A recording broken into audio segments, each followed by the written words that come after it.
Hello साथियों, नमस्कार, good evening. कैसे हैं आप सभी? आई होप आप सब बहुत अच्छे होंगे, स्वस्थ होंगे और सभी अपने एग्जाम की तैयारी भी बहुत अच्छे से कर रहे होंगे।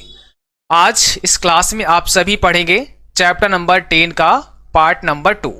इससे पहले आप सभी ने चैप्टर नंबर 10 का पार्ट 1 किया है। अगर आपने उस क्लास को नहीं देखा है तो उसे भी अवश्य देखें। आज हम लोग पढ़ने वाले हैं बिग डेटा एनालिटिक्स। क्या होता है बिग डेटा एनालिटिक्स और कैसे इसकी शुरुआत हुई, कब शुरुआत हुई, इन सभी टॉपिक के बारे में समझेंगे। देखिए, बिग डेटा एनालिटिक्स की अगर हम बात करें तो बिग डेटा शब्द जो है इसका प्रयोग 1990 के दशक से होता चला आ रहा है। यानी बिग डेटा शब्द का प्रयोग 1990 के दशक से किया जा रहा है। कुछ लोग इस शब्द को लोकप्रिय बनाने का श्रेय जॉन मैसी को देते हैं। यानी जॉन मैसी को इस शब्द को लोकप्रिय बनाने का श्रेय दिया जाता है, ऐसा कहा गया है। ठीक है, और 1990 के दशक से बिग डेटा शब्द प्रचलन में है। अब देखिए, डेटा एनालिटिक्स के जनक कौन है, ऐसा भी सवाल हो सकता है कि who is the father of big data analytics. तो अगर हम देखें कि भाई बिग डेटा एनालिटिक्स के जनक कौन है, तो जॉन टकी, याद रखना है जॉन टकी। वर्ण देखिए यहां पर 1962 में जॉन टुके ने एक क्षेत्र का वर्णन किया जिसे उन्होंने डेटा विश्लेषण कहा, जो आधुनिक डेटा विज्ञान से मिलता जुलता है। इसलिए जॉन टकी को ही father of big data analytics कहा जाता है। ठीक है, बिग डेटा एनालिटिक्स जानकारी को उजागर करने के लिए बड़े डेटा की जांच करने की अक्सर जटिल प्रक्रिया है। यानी जो बिग डेटा एनालिटिक्स है इसका मतलब है कि जो डेटा है उसकी जांच करना। ठीक है ना। अब जैसे कि छुपे हुए पैटर्न, सह संबंध, बाजार के रुझान और ग्राहक प्राथमिकताएं जो संगठनों को सूचित व्यावसायिक निर्णय लेने में मदद कर सकती हैं। अब इसी चीज को बड़ा ही सिंपल भाषा में अगर हम समझें तो आज की डेट में जो डेटा है वो बहुत इंपॉर्टेंट है, विशेष तौर से जो आईटी सेक्टर की कंपनीज हैं, जो ऑनलाइन वर्क करते हैं। क्योंकि देखो आज की डेट में होता क्या है, सारा खेल डेटा का ही है।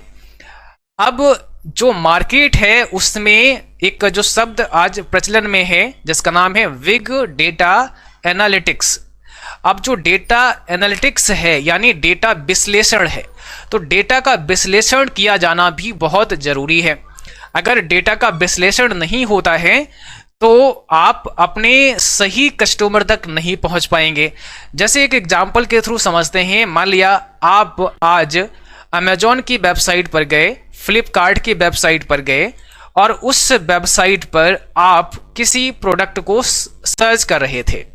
फॉर एग्जाम्पल, आपको एक कंप्यूटर चाहिए था और उस कंप्यूटर को आप सर्च कर रहे थे, या कोई अच्छा टी शर्ट आपको चाहिए था, वो टी शर्ट आप सर्च कर रहे थे।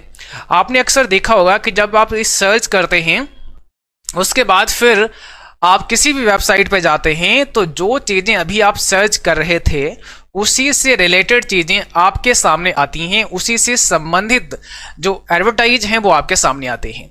तो कैसे ऐसा पता चल गया आपके बारे में, आपका बिहेवियर कैसे पता लगा, आप क्या चाहते हैं ये कैसे पता लगा? यही होता है डेटा एनालिटिक्स। यानी जो भी डेटा है, जो हम लोग, हमारा जो अकाउंट बने हुए हैं, चाहे वो हमारा सोशल प्लेटफॉर्म पे अकाउंट हो या अदर किसी पर हो, तो जो भी जानकारियां हमारी हैं हमारे सोशल प्लेटफॉर्म में, उन जानकारियों के माध्यम से ही क्या होता है, डेटा को निकाला जाता है। ठीक है, और डेटा का विश्लेषण किया जाता है जिसे ही हम बिग डेटा एनालिटिक्स कह सकते हैं। राइट, तो ये ध्यान रखना है। तो यहां पर सिंपली आपके समझ में क्या आया है कि जो डेटा एनालिटिक्स है वो हमारे डेटा का विश्लेषण करना ही होता है। ठीक है ना, तो डेटा विश्लेषण आप इसे कहेंगे।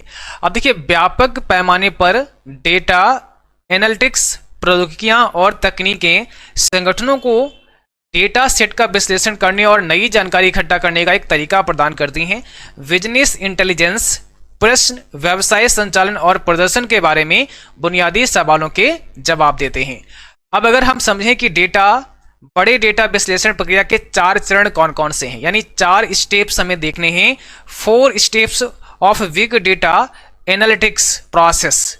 यानी जब हम डेटा विश्लेषण करते हैं उसमें 4 चरण मुख्य कौन से हैं वो हम समझेंगे। तो डेटा विश्लेषण प्रक्रिया के 4 चरण यहाँ नीचे कुछ दिए गए हैं। नंबर 1 है डेटा पेशेवर। देखिए डेटा पेशेवर विभिन्न स्रोतों से डेटा एकत्र करते हैं।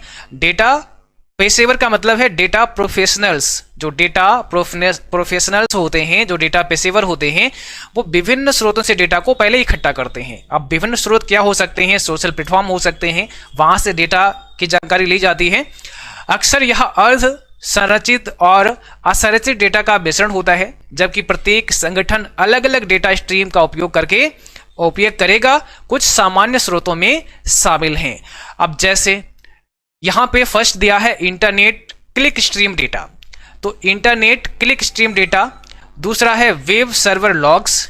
तीसरा है cloud applications, mobile applications, social media content, text from customer, emails and survey response. बहुत सारे सर्वे होते हैं, उसमें आप रिस्पॉन्स करते हैं तो वहां से डेटा कलेक्ट होता है। मोबाइल फोन रिकॉर्ड्स, है ना, machine data captured by sensors connected to the internet of things, IoT में जो सेंसर्स होते हैं उनके थ्रू जो डेटा कैप्चर होता है वो डेटा। तो ये बहुत सारे मेथड हैं जहां से डेटा को कलेक्ट किया जाता है और फिर जो डेटा प्रोफेशनल्स होते हैं वो डेटा का विश्लेषण करते हैं। ठीक है। नंबर 2 क्या है? नंबर 2 है डेटा तैयार और संसाधित किया जाता है। डेटा को डेटा वेयरहाउस या डेटा लेक में एकत्र और संग्रहित करने के बाद जो डेटा होता है उसको डेटा वेयरहाउस में स्टोर किया जाता है, या डेटा लेक कह सकते हैं, में एकत्र और संग्रहित करने के बाद डेटा पेशेवरों को विश्लेषणात्मक प्रश्नों के लिए डेटा को ठीक करने से व्यवस्थित, कॉन्फ़िगर और विभाजित करना होगा, है ना। संपूर्ण डेटा तैयारी और प्रसंस्करण विश्लेषणात्मक प्रश्नों से उच्च प्रदर्शन प्रदान करना होता है। सिंपल भाषा में अगर हम आपको ये बताएं कि ये क्या है, तो देखिए डेटा कलेक्ट हुआ है। अब जो डेटा कलेक्ट किया गया है उसका विश्लेषण किया जाएगा। अब विश्लेषण किस आधार पर होता है कि जैसे मान लिया अगर हम हैं और हम ज़्यादातर कुछ ऐसे प्रोडक्ट देख रहे हैं ऑनलाइन, ठीक है, एक कैटेगरी के प्रोडक्ट हम ढूंढ रहे हैं, जैसे मान लिया जैसे मैंने बताया था कि हमें लैपटॉप ही परचेज करना है, तो फिर हमारा जो उद्देश्य अभी है ना वो लैपटॉप लेने का है। अब ऐसे में जो डेटा विश्लेषण होगा वो क्या होगा, हम क्या चाह रहे हैं, लैपटॉप परचेज करना चाह रहे हैं। हमारे IT सेक्टर के जो गैजेट्स हैं, या फिर आप यूं कहें कि जो इलेक्ट्रॉनिक गैजेट्स हैं वो हम परचेज करना चाह रहे हैं। तो हमें अगर कभी भविष्य में कोई भी एडवर्टाइज दिखाया जाएगा वो इसी से संबंधित दिखाया जाएगा। मेन हमारा इंटरेस्ट समझने की कोशिश की जा रही है कि हमारा इंटरेस्ट कहाँ पे है। यही होता है डेटा विश्लेषण। डेटा का विश्लेषण करना कि जो भी हम एडवर्टाइज किसी को दिखाएं वो उसी व्यक्ति के पास पहुंचे जिसकी उसे जरूरत है। ठीक है, अगर जरूरत नहीं है और वो अगर आप एडवर्टाइज दिखाएंगे उस यूजर को तो वो उस पर रिस्पॉन्स नहीं करेगा और आपका पैसा व्यर्थ जाएगा। तो यही है डेटा विश्लेषण कि सही व्यक्ति को सही एडवर्टाइज दिखाया जाए। ठीक है ना। तो अलग अलग प्रकार से डेटा कलेक्ट किया जाता है और फिर उसका विश्लेषण किया जाता है। अब देखिए यहां पर क्या लिखा है, डेटा तैयार और संसाधित किया जाता है। डेटा को डेटा वेयरहाउस या डेटा लेक में एकत्र और संग्रहित करने के बाद डेटा पेशेवरों को विश्लेषणात्मक प्रश्नों के लिए डेटा को ठीक से व्यवस्थित, कॉन्फ़िगर और विभाजित करना होता है। संपूर्ण डेटा तैयारी और प्रसंस्करण विश्लेषणात्मक प्रश्नों से उच्च प्रदर्शन प्रदान करना होता है। ठीक है, अगला पॉइंट हमारा है इसकी गुणवत्ता में सुधार के लिए डेटा को साफ किया जाता है ना। क्योंकि डेटा तो हर टाइप का होता है तो उसको फिल्टर करते हैं। डेटा पेशेवर स्क्रिप्टिंग टूल या डेटा गुणवत्ता सॉफ्टवेयर का उपयोग करके डेटा को साफ करते हैं। वे किसी भी त्रुटि या विसंगतियों जैसे दोहराव या स्वरूपण गलतियों की तलाश करते हैं और डेटा को व्यवस्थित और सुव्यवस्थित करते हैं। ठीक है, इसके बाद अगला पॉइंट है एकत्रित, संसाधित और साफ किए गए डेटा का एनालिटिक्स सॉफ्टवेयर के साथ विश्लेषण किया जाता है। यानी जो डेटा एकत्र किया गया है, जो डेटा संसाधित है, साफ किया गया है, उसे क्या करते हैं, एनालिटिक्स सॉफ्टवेयर के साथ विश्लेषण किया जाता है। इसमें निम्न के लिए उपकरण शामिल हैं। इसमें निम्न उपकरण शामिल हैं। अब बात करते हैं कि वो कौन से उपकरण हैं, वो कौन से टूल हैं जिसके द्वारा डेटा एनालिटिक्स सॉफ्टवेयर के साथ उसका विश्लेषण किया जाएगा। तो एक होता है डेटा माइनिंग, जो पैटर्न और रिश्तों की तलाश में डेटा सेट के माध्यम से छानबीन करता है, उसे हम कहते हैं डेटा माइनिंग करना। ठीक है, दूसरा है पूर्वानुमानित विश्लेषण यानी प्रेडिक्टिव एनालिटिक्स, जो ग्राहक व्यवहार और अन्य भविष्य की कार्रवाइयों, परिदृश्यों और रुझानों का पूर्वानुमान लगाने के लिए मॉडल बनाता है। जैसा मैंने कहा, जो ग्राहक व्यवहार यानी आपके व्यवहार को समझता है और अन्य भविष्य की कार्रवाइयों, परिदृश्यों और रुझानों का पूर्व अनुमान लगाने के लिए मॉडल बनाता है, इसे कहते हैं प्रेडिक्टिव एनालिटिक्स। ठीक है ना। दूसरा है मशीन लर्निंग, जो बड़े डेटा सेट का विश्लेषण करने के लिए विभिन्न एल्गोरिथम का उपयोग करता है, उसे मशीन लर्निंग कहते हैं। डीप लर्निंग जो मशीन लर्निंग की एक अधिक उन्नत शाखा है, यानी डीप लर्निंग क्या है, मशीन लर्निंग की ही एक एडवांस टेक्नोलॉजी है या एक उन्नत शाखा है, ऐसा आप बोल सकते हैं। उसके बाद होता है टेक्स्ट माइनिंग और सांख्यिकी विश्लेषण सॉफ्टवेयर। फिर कृत्रिम बुद्धिमत्ता एआई का इस्तेमाल होता है, मुख्य धारा बिजनेस इंटेलिजेंस सॉफ्टवेयर का इस्तेमाल होता है, डेटा विजुअलाइजेशन उपकरण का इस्तेमाल होता है। तो इन सभी टूल्स का इस्तेमाल करके डेटा का विश्लेषण किया जाता है ना। डेटा एनालिटिक्स आप बोल सकते हैं इसको, या डेटा विश्लेषण आप इसको बोल सकते हैं।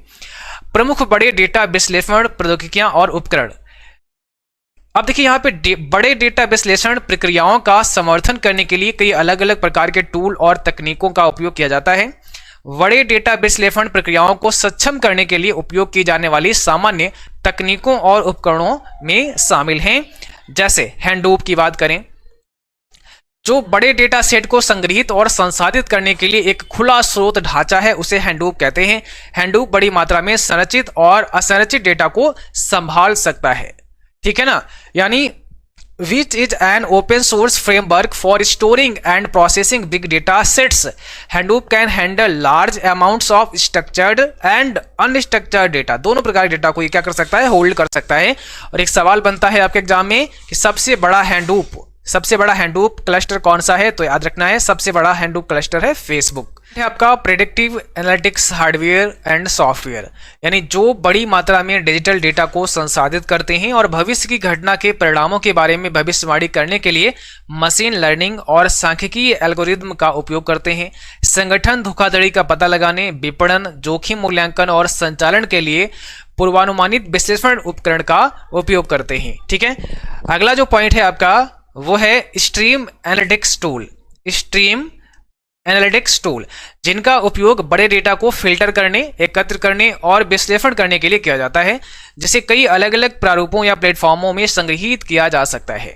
तो स्ट्रीम एनालिटिक्स टूल का इस्तेमाल किस लिए होता है? इसका इस्तेमाल डेटा को फिल्टर करने, एकत्र करने और विश्लेषण करने के लिए किया जाता है।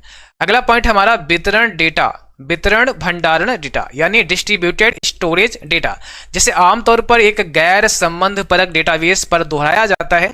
यह स्वतंत्र नोड विफलताओं, खोए हुए या दूषित बड़े डेटा के विरुद्ध एक उपाय के रूप में या कम विलंबता पहुंच प्रदान करने के लिए हो सकता है। अगला पॉइंट है नो एसक्यूएल डेटाबेस, यानी नो एसक्यूएल डेटाबेस जो गैर संबंधपरक डेटा प्रबंधन प्रणालियां हैं, जो वितरित डेटा के बड़े सेट के साथ काम करते समय उपयोगी होते हैं। उन्हें किसी निश्चित स्कीमा की आवश्यकता नहीं होती है, जो उन्हें कच्चे और असंरचित डेटा के लिए आदर्श बनाता है। अगला पॉइंट है हमारा एक डेटा वेयरहाउस, जो एक रिपोजिटरी है जो विभिन्न स्रोतों द्वारा एकत्र किए गए डेटा की बड़ी मात्रा को संग्रहित करता है। डेटा वेयरहाउस आमतौर पर पूर्व निर्धारित स्कीमा का उपयोग करके डेटा संग्रहित करते हैं। तो डेटा वेयरहाउस मीन जहां पर डेटा को स्टोर या होल्ड किया जाता है। ठीक है। अगला जो हमारा टॉपिक होगा वो होगा क्लाउड कंप्यूटिंग, और क्लाउड कंप्यूटिंग को हम नेक्स्ट क्लास में डिस्कस करेंगे।